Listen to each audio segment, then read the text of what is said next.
সুপ্রিয় দর্শক, আসসালামু আলাইকুম। আমাদের চ্যানেলে আমি আপনাদেরকে স্বাগত জানাই। আশা করি সবাই মনে প্রাণে ভালো আছেন। সুপ্রিয় দর্শক, আজকে আমি আলোচনা করব কিভাবে টাকা থেকে টাকা বাড়ানো যায়। অনেকে আছে যারা ভালো টাকা উপার্জন করে থাকে কিন্তু তাদের টাকা থেকে টাকা বাড়ে না। টাকা থেকে টাকা বাড়ানোর পদ্ধতি, এরকম 5টি টিপস নিয়ে আজকে আমি আলোচনা করব। বিশ্বখ্যাত বিল গেটসের একটি উক্তি দিয়ে আমি শুরু করব। বিল গেটস বলেছিলেন, আপনি যদি গরিব হয়ে জন্মগ্রহণ করেন এটি আপনার জন্য দোষের কিছু নয়, কিন্তু আপনি যদি গরিব হয়ে মৃত্যুবরণ করেন তাহলে এটি আপনার জন্য দোষের। অর্থাৎ গরিব হয়ে আপনি মৃত্যুবরণ করবেন কিনা এটি নির্ভর করে আপনার উপর।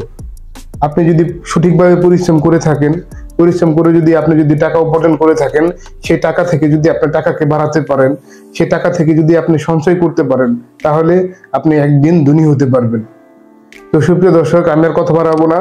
আমি আজকে এমন 5টি টিপস নিয়ে আলোচনা করব যে 5টি টিপস আপনাদেরকে সহযোগিতা করবে টাকা থেকে টাকা বাড়ানোর ক্ষেত্রে। প্রথমে আমি যে টিপসটি নিয়ে আলোচনা করব সেটি হচ্ছে, আপনি যদি আপনার টাকা থেকে টাকাকে বাড়াতে চান তো প্রথমে আপনাকে আপনার খরচ কমাতে হবে।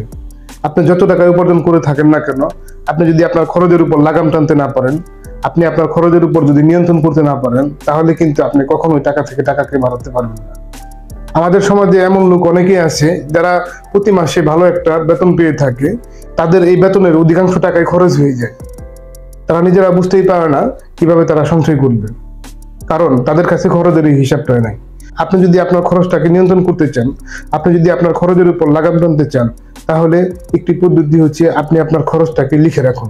আপনার প্রতি মাসে যে খরচটা হয় সেটা আপনি আপনার পদ্ধতি অনুযায়ী কোনো খাতায় বা ডায়েরিতে বা কোনো রেজিস্টারে বা কম্পিউটারে কোনো এক্সেলে বা ওয়ার্ড ফাইলে সেটি আপনাকে লিখে রাখুন। যদি আপনার খরচগুলোকে লিখে রাখেন, তাহলে আপনি বুঝতে পারবেন আপনার কোন খরচগুলোকে আপনার নিয়ন্ত্রণ করতে হবে, কোন খরচগুলোকে আপনার পরিহার করতে হবে। এই বিষয়টা আপনি তখনই বুঝতে পারবেন যখন আপনি আপনার খরচকে লিখে রাখবেন। টাকা থেকে টাকা বাড়ানোর দ্বিতীয় যে পদ্ধতি সেটি হচ্ছে অতিরিক্ত বিলাসিতা না করা। আমাদের সমাজের মধ্যে অনেকেই আছেন যারা অতিরিক্ত বিলাসিতা করে থাকে। একেবারে যদি আপনি খাঁটি বাংলায় বলতে চান, সেটা হচ্ছে আজেরা ফুটানি করা। এই আজেরা ফুটানি করে অনেকে কিন্তু বিপদে পড়ে। প্রতি মাসে তারা ভালো একটা উপার্জন করে থাকে, অনেক পরিশ্রম করে, অনেক কষ্ট করে তারা ভালো একটা উপার্জন করে থাকে, কিন্তু অতিরিক্ত বিলাসিতার কারণে, অতিরিক্ত ফুটানির কারণে তারা কিন্তু বিপাকে পড়ে যায়। তাদের উপার্জিত অধিকাংশ অর্থই কিন্তু তাদের খরচ হয়ে যায়। তাই আপনি যদি আপনার টাকা থেকে টাকাকে আরো বাড়াতে চান, তাহলে আপনাকে অবশ্যই এই অতিরিক্ত বিলাসিতা বর্জন করতে হবে।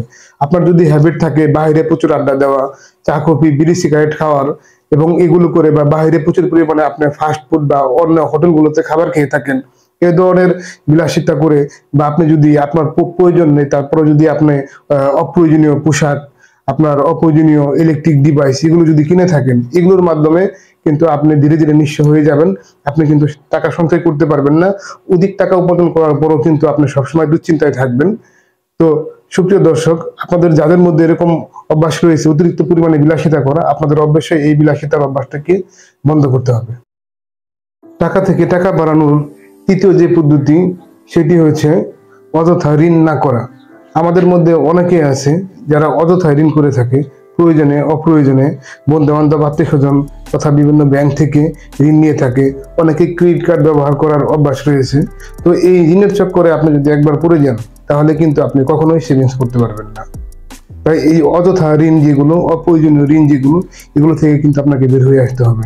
আপনি ইতিমধ্যে যদি এই সকল ঋণে অভ্যস্ত হয়ে থাকেন, তো একটু একটু করে চেষ্টা করুন এই ঋণ থেকে বের হয়ে আসার। আপনি যদি ঋণের মধ্যে থাকেন তাহলে কখনোই কিন্তু সেভিংস করতে পারবেন না। আপনি আপনার টাকা থেকে কখনোই কিন্তু টাকা বাড়াতে পারবেন না। চতুর্থ যে পয়েন্ট, যেটি আপনার টাকা থেকে টাকাকে বাড়াতে সহযোগিতা করবে, সেটি হচ্ছে যৌক্তিক খাতে বিনিয়োগ করা। আপনার যে কষ্টার্জিত যে টাকাটা, এটাকে কিন্তু অবশ্যই আপনার যৌক্তিক খাতে, সঠিক খাতে বিনিয়োগ করতে হবে। আপনি যে বিষয়ের উপর অভিজ্ঞতা রাখেন, জ্ঞান রাখেন, সে বিষয়ে আপনি কিন্তু বিনিয়োগ করবেন। কোনো একটা বিষয় আপনি যেটা বুঝেন না, আপনার যে ব্যাপারে ধারণা নেই, অভিজ্ঞতা নেই, কেউ যদি আপনাকে এই বিষয়ে বলে যে এখানে বিনিয়োগ করলে আপনি লাভবান হবেন, অনেক বেশি লাভবান হবেন, তো এই ধরনের বিনিয়োগ কিন্তু আপনার পরিহার করা উচিত। আপনার যে বিষয়ে জ্ঞান আছে, যে বিষয়ে দক্ষতা আছে, আপনি কেবলমাত্র সেই বিষয়ে বিনিয়োগ করবেন, যেটা আপনার বিনিয়োগকে নিরাপদ রাখবে, আপনাকে দুশ্চিন্তা মুক্ত রাখবে। সর্বশেষে আমি যে 5 নম্বর বিষয়টি নিয়ে আলোচনা করব, যেটা আপনার টাকা থেকে আরো টাকা তৈরি করতে সহযোগিতা করবে, সেটি হচ্ছে একটি সঠিক আর্থিক পরিকল্পনা তৈরি করা। যে কোনো বিষয়েরই একটি সুন্দর পরিকল্পনা থাকা অবশ্যই জরুরি। সঠিক একটি পরিকল্পনা হচ্ছে যে কোনো কাজের অর্ধেক করে ফেলার সমান। তাই আপনি যদি একটি সঠিক পরিকল্পনা করতে পারেন তাহলে অবশ্যই আপনি সফলতা অর্জন করবেন। আপনি আপনার নিজেকে ভবিষ্যতে কোথায় দেখতে চান, আপনি যদি সেরকম একটি লক্ষ্য তৈরি করতে না পারেন তাহলে কখনোই কিন্তু আপনি টাকা সেভিংস করতে পারবেন না, আর আপনি টাকা থেকে টাকা তৈরি করতে পারবেন না।